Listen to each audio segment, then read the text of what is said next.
Hello, everyone, and welcome to the Watchman Podcast, your go-to source for everything related to safety and community at Rolllings Middle School of Arts. And I am your host, Deputy Slusher. And I am here to shine a spotlight on the vibrant art showcases, thrilling sporting events, captivating performances of our amazing school and students. So join us as we celebrate creativity, foster connections, and build a stronger community together. Whether you're a student, parent, or passionate supporter of the arts, there is something here for everyone. So let's dive in and explore the heartbeat of Rolllings Middle School. The Watchman's Report. Mr. Dort's Level 1 students had their very first ever performance, and they did an amazing job. They performed a combination of monologues and scenes from popular plays and musicals. The cafeteria looked like a completely different venue, thanks to a joint effort from our PTSA and theater department to purchase and install blackout blinds on the cafeteria windows and doors. Congratulations to our string students who recently auditioned and were chosen for Region Orchestra. These students have been practicing extremely hard. We are very proud of them for working to develop their talent. Our PE department and Health and Wellness Committee are getting students off to an active and healthy start. PE hosted a student handball tournament with the finals on Friday. Coach Reese and Nurse Castle also created a hydration station for students to sample water flavored with fresh fruits. And a special thank you to Ms. Aponte and Corporal Gutierrez for planning the third annual Hispanic Heritage Night. Thanks also to all the students and families who shared their culture with our school community. A festive time was had by all. I am so excited to introduce our very next speaker on The Watchman. She taught dance at Rolllings Middle School for 13 years, as well as the South Carolina Governor's School, where she helped build their dance outreach program. She is a former Indiana University dance major.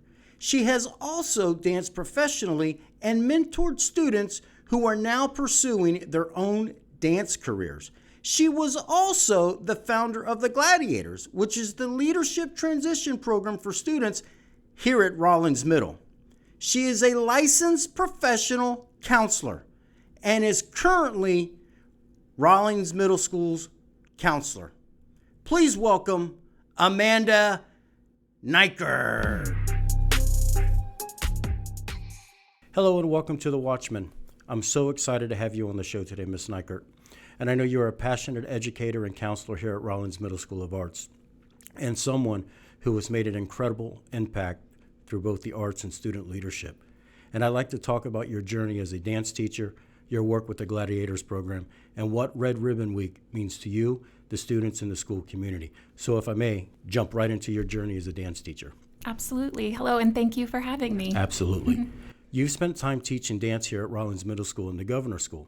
Can you share what the experience was like? Sure. So I taught for 13 years at Rolllings as a dance teacher, and then 5 years with the Governor's School. I ran their outreach program, so we were looking for students who wanted to study classical ballet but didn't necessarily have the means to do so. And then I've done 4 years as a counselor here at Rolllings. So I've been here a while. I love this school. It's been an incredible experience and great preparation. I think teaching is great preparation for just about everything. It's good preparation for parenting. It's good preparation for learning how to lead.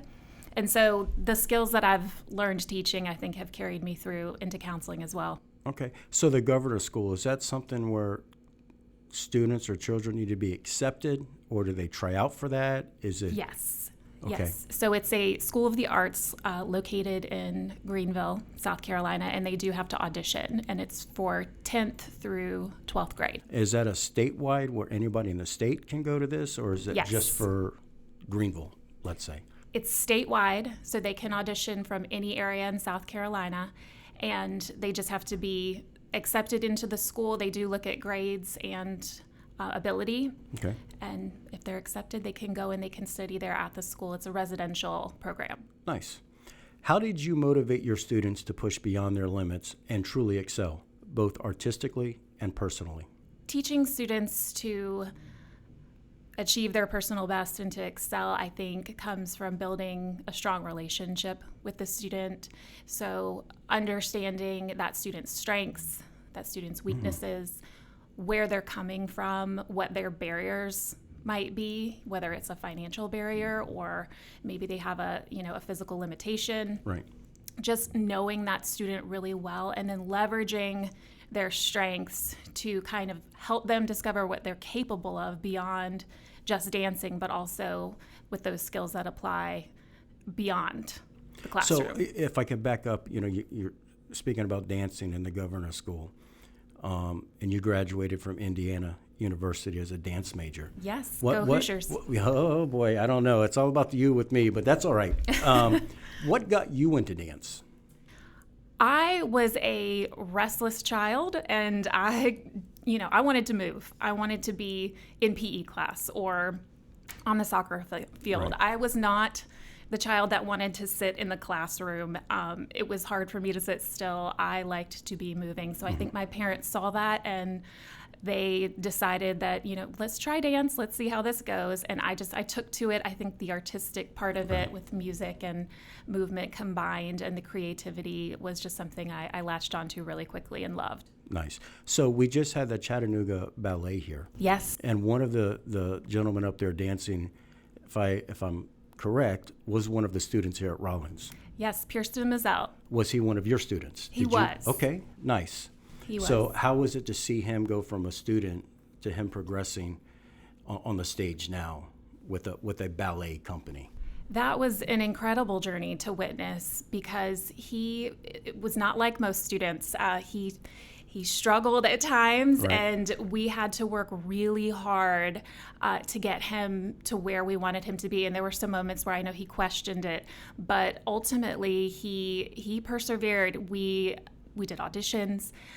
We got him into the governor's school. He studied there for high school. Oh, nice. And then he went to a year of college and then got accepted into the professional company, and he's been dancing with them ever since and just really thriving. So it's been quite a journey to see. Nice. So what lessons from dance do you think carry over into the broader life skills you try to instill in students? I think for dance and the arts in general, the kids are learning how to learn, in a sense. They're learning how to kind of break things down, how to refine skills. It's repeating and refinement a lot to perfect what they're doing. They learn discipline, they learn time management, they learn performance, creativity, and all of those things are things that you need for any career, any type of career path that you would enter. Nice. Awesome stuff. And there's one thing that I'm really excited to dive in here is the Gladiators program. And I had Mary Kate on here at the last episode, and she was so excited about the Gladiators program. Mm-hmm. And just listening to her story about how she feels and encouraging others, her peers, was just, it was mind-blowing to me because I am all about engagement. Yeah. I am all about fostering positive relationships with our youth. So if I can, let's dive into the Gladiators program because it was brought to my attention that you were the founder of the Gladiators program here at Rolllings. Is that just here at Rolllings, or is that at other schools or locations, or the Gladiators just here at Rolllings? So the Gladiators is just here at Rolllings, and I came up with the idea because in graduate school we did lots of projects on peer-to-peer mentoring programs and how successful they are in the schools. And so I pitched the idea to a close colleague of mine, Heather Boyce, and we've come up with basically the foundation of the program and what we wanted it to look like, which was a process of, trying to figure out what we can do, what we're capable of doing within the school day and trying to leverage that. But it's been an incredible journey to see how the program has grown over the last 3 years. So it's only been 3 years. It's in its third year, okay. Yes. Okay. What was your vision for it and when you began? And how has it evolved over the 3 years?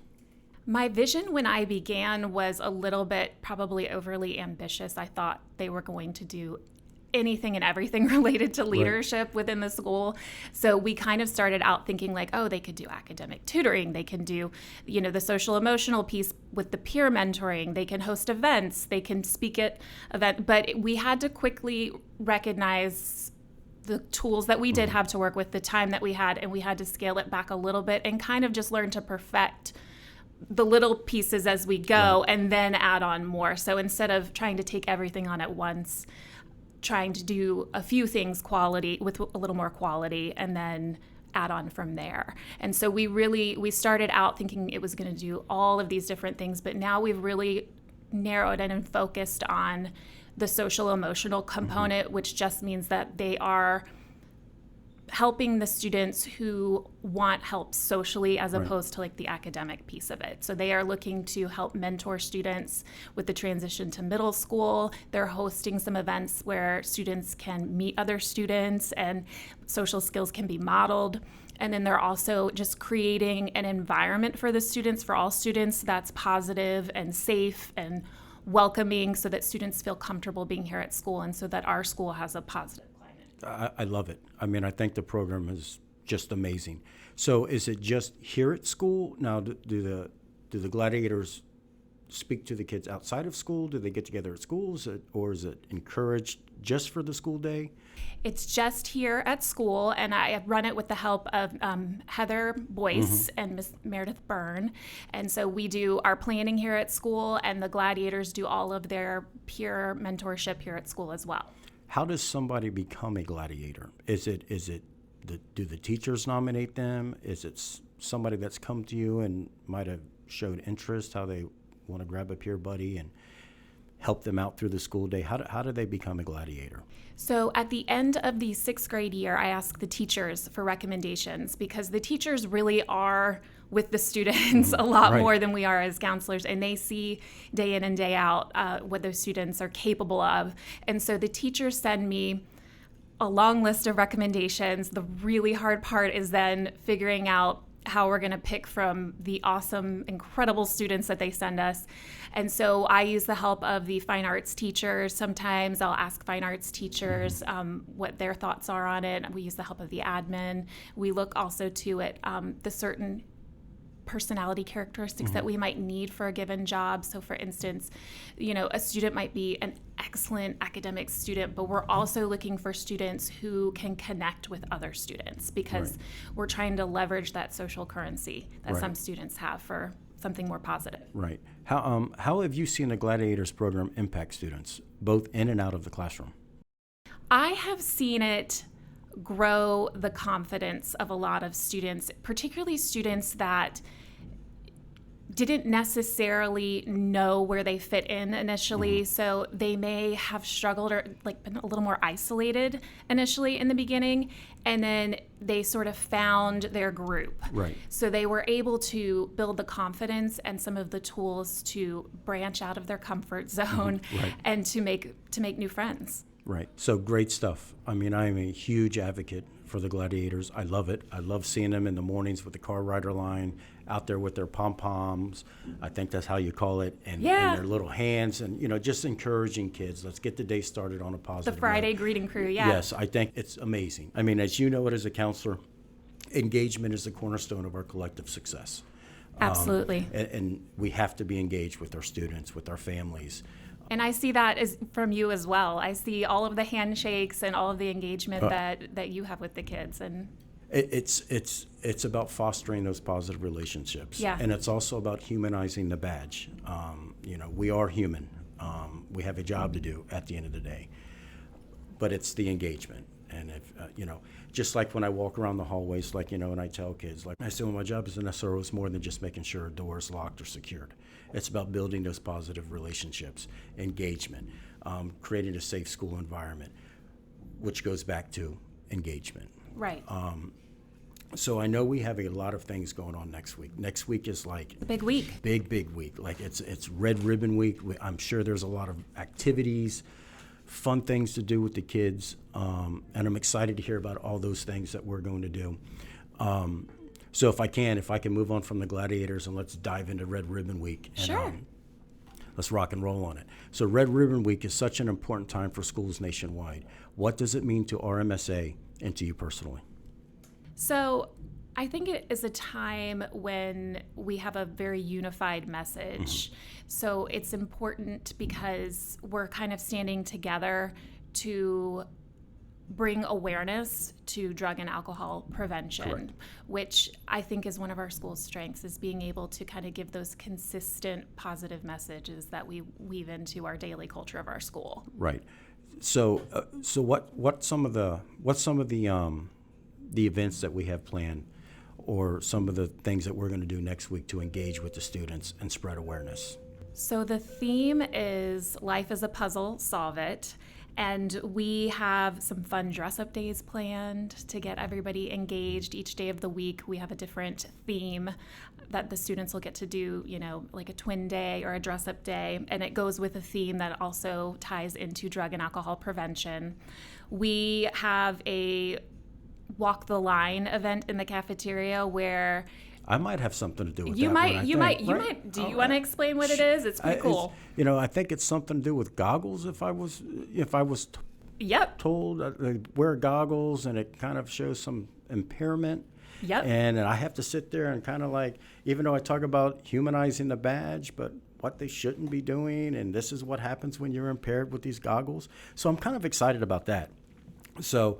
But is there something else? Was there something else that I was supposed to be involved with? I'm not 100%. I think that's it? the big Okay. one, yeah. And is that done daily? Are we going to do that every day, or is it just a certain day? That's going to be on Wednesday. Wednesday. Okay.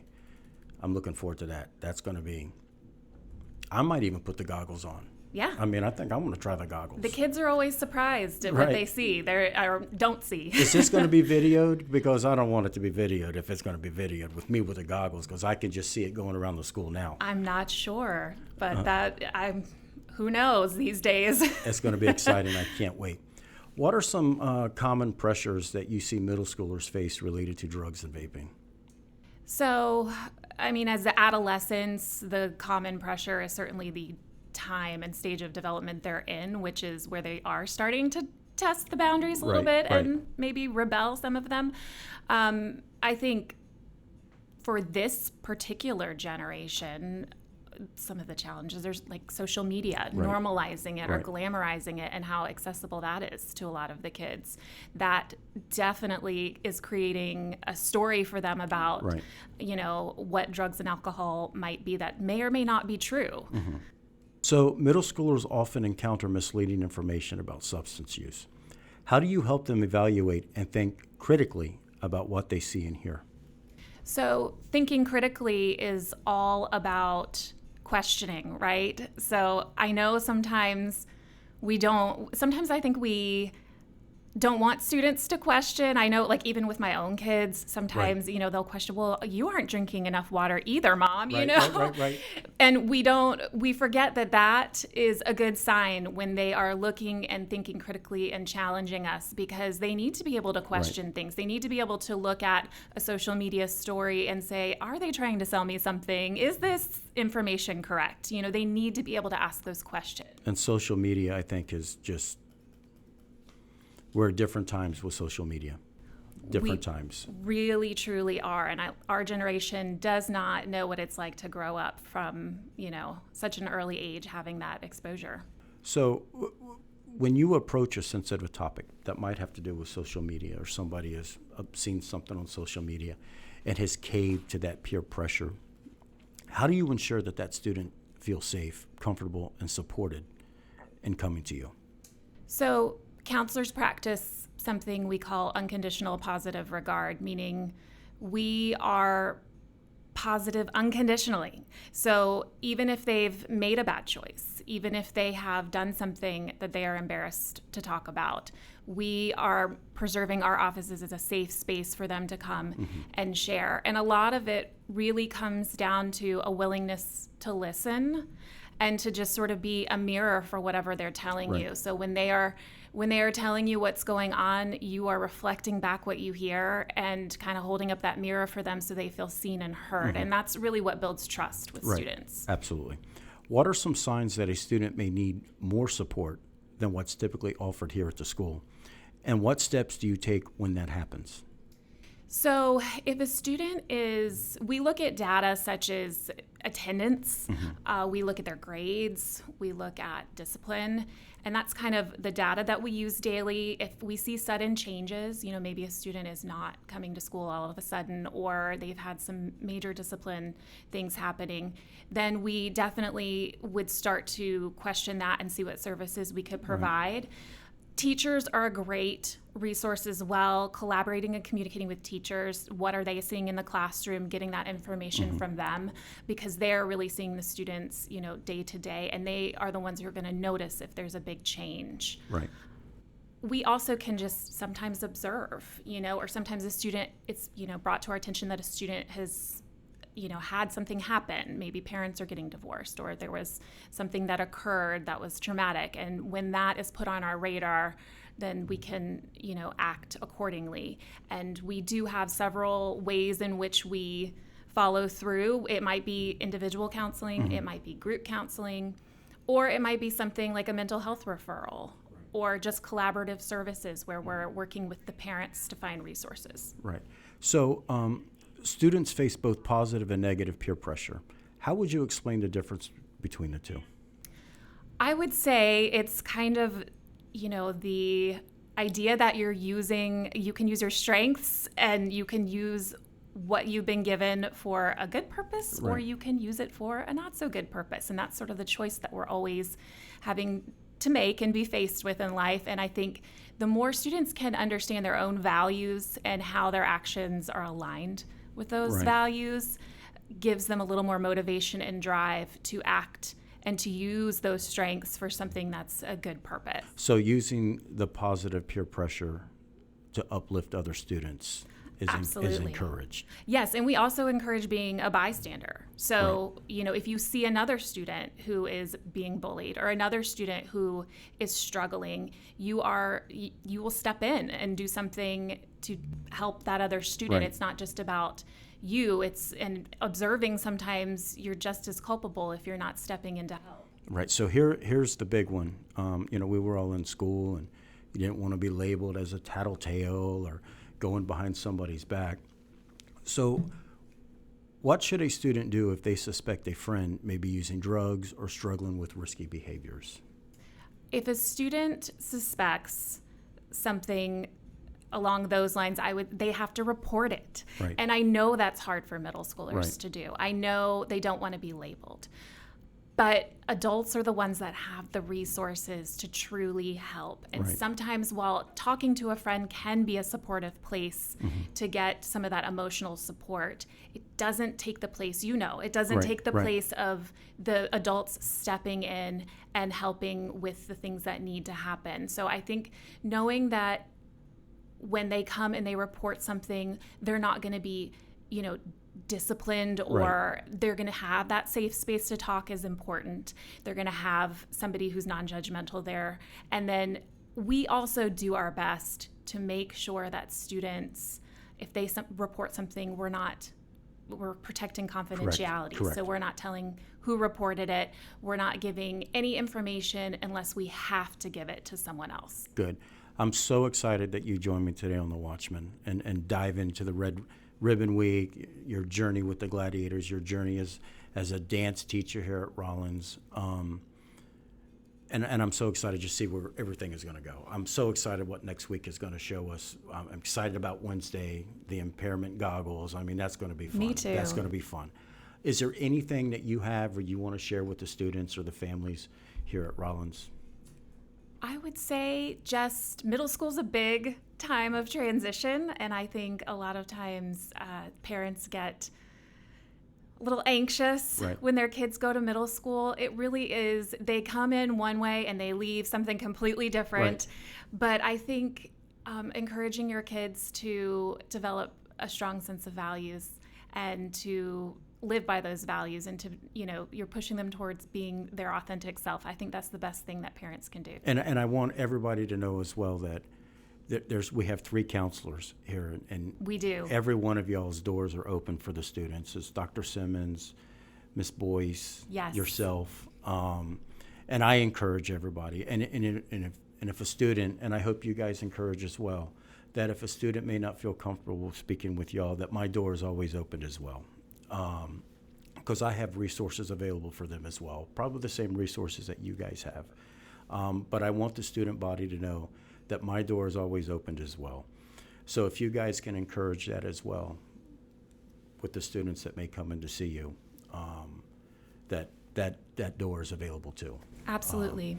So again, thank you so much for joining me today. I'm so excited. And until next time. All right. Take Thank care. you so much. Thank you for tuning into this episode of The Watchman. And I hope you enjoyed the deep dive with Miss Neikirk. Just her journey as a dance teacher here at Rolllings Middle School, but also at the Governor's School.